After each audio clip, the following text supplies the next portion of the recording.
Hey, what's up guys, this is the Captain Boone, and in this video I will be reviewing one of the newest ships released in Star Trek Online, the Nicor Bio-Warship. And this is basically the escort type ship from the Undyne lockbox, except it's more of a destroyer type in my opinion. It doesn't quite qualify as an escort, and I'll get into that later.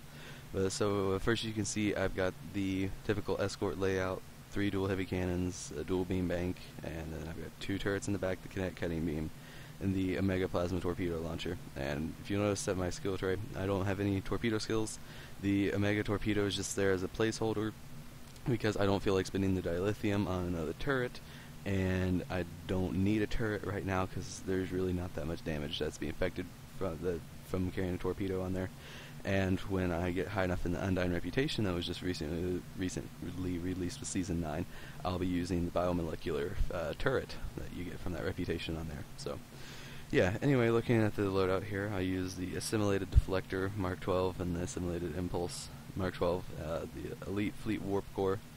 I've specifically got one with an amp mod on here that comes in really handy, and it helps increase your weapon's power. If you have for every subsystem that's over 75 power, then you get a 3.4% bonus power to your 3.4% bonus damage to your all weapons. So it's pretty sweet. I'm using the adapted Mako covariant shield and 2 fleet neutroniums. Science consoles on here. You got 3 science consoles. Kind of wish you had a 3rd engineering one, but oh well.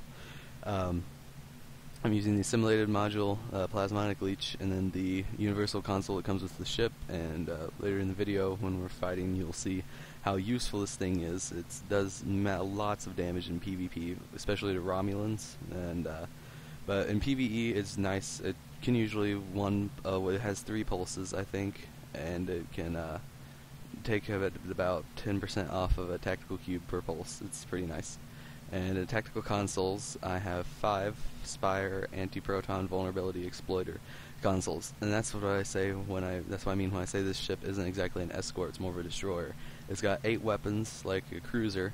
It's got a shield modifier of 1, which is what most cruisers have, and then you have the hull, which is 35,000. That's pretty high for an escort. So that's what I mean. I say I don't think it's really an escort. It's just a sweet ship to have, and it's got 5 tactical consoles, as you can see, so it deals massive damage. Anyway, let's take it out into PvP. PvE, and let's see how it performs. And I've tested it before, but it's just a really nice ship all around. It has a Lieutenant Commander Science, which I use for energy siphon right now. And I know that's probably a weird ability, but I just like draining a little bit of power, especially in PvE. If this was PvP, I'd probably use a Gravity Well 1. But yeah, so it's going into combat, and thanks for watching the video, guys, and I hope you enjoy the rest of the gameplay.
And guys, as you can see, we're about to take on the Tactical Cube, and this is when I'll show you the universal console for this ship. It's a really sweet console, and it's kind of like the Planet Killer from the mission, except not the huge Planet Killer, the one you see in the cutscene when it's just, I think, 6 ships focusing their beams on a planet. Yeah, it's pretty cool.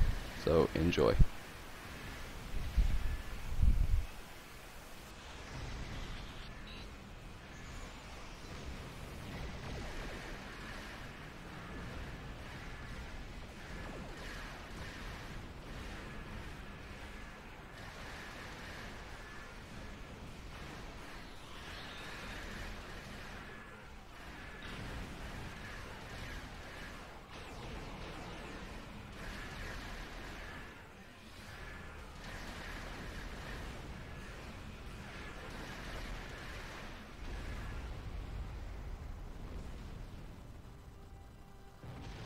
Anyway guys, thanks for watching the video, and I seriously recommend this ship if you can afford it.